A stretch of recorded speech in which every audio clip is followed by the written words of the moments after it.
이해하기 위해서는 사랑의 차이를 인정해야 한다. 어느 심리학자가 결혼 생활을 연극에 비유하면서 다음과 같이 말한 적이 있다. 여자에게 사랑은 연극이 진행되는 시간이지만 남자에게 사랑은 막간이다. 나는 이 비유가 적절하다고 생각한다.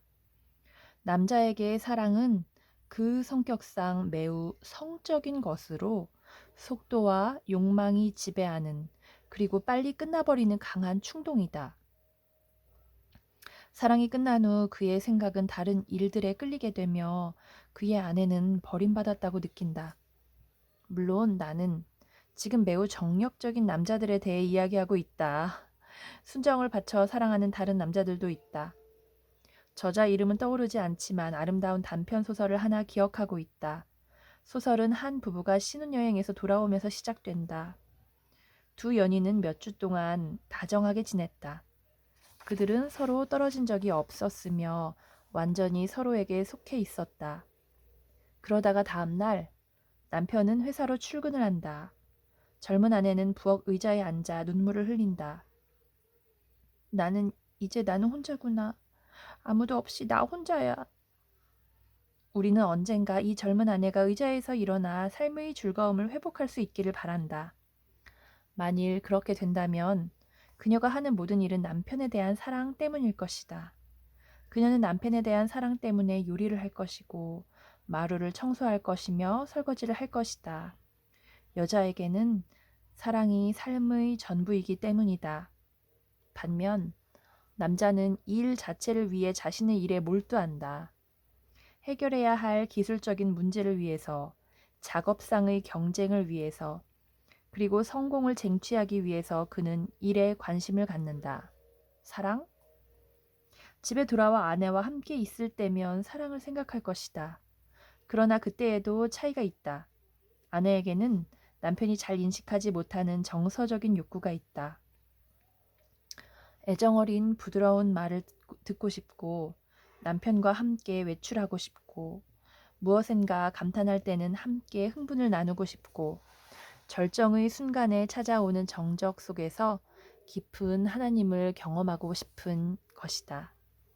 그녀에게 사랑은 영원하고 고상한 차원의 애정을 의미한다. 그녀가 남편이 항상 함께 있기를 바라는 것은 바로 이 때문이다. 아내는 남편이 자기를 위해 내는 시간을 세어보고 집에서 보내는 주말을 손꼽으며 영화를 보기 위해 외출하는 저녁 시간을 기다린다. 그녀에게는 이것이 사랑의 표현이다.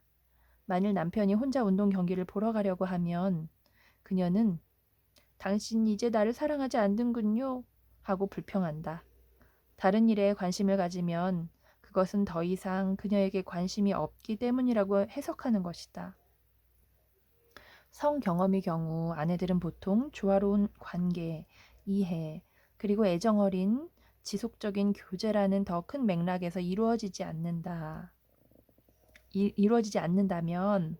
온전한 성적 기쁨을 느낄 수 없다. 그러나 남자들은 성애의 곡선이 절정을 향해 급상승하다가 절정에 이른 다음에는 급 강하한다. 남자들은 본질적으로 충동적이고 성적이기 때문이다. 이 때문에 때로는 아내가 당신은 나를 사랑하지 않고 나를 원하기만 하는 것 같아요. 하고 말하는 것이다.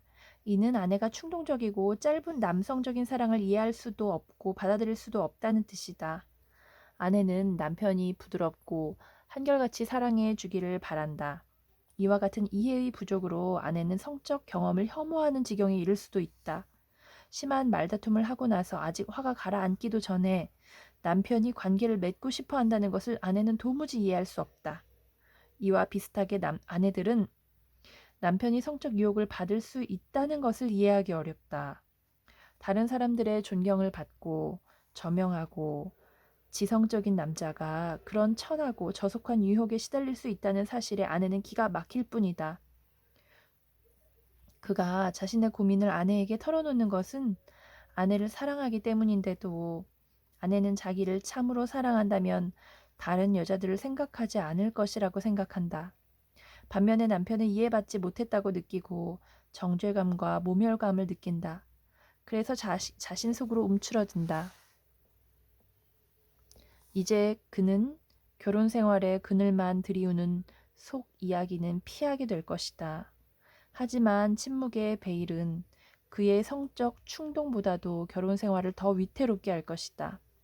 성적 유혹에 대한 최상의 대비책은 유혹에 대해 솔직하게 이야기하고 아내의 이해를 받으며 다른 수를 생각하려 하지 말고 그것을 극복하는 데 필요한 효과적이고 정서적인 도움을 찾는 것이다.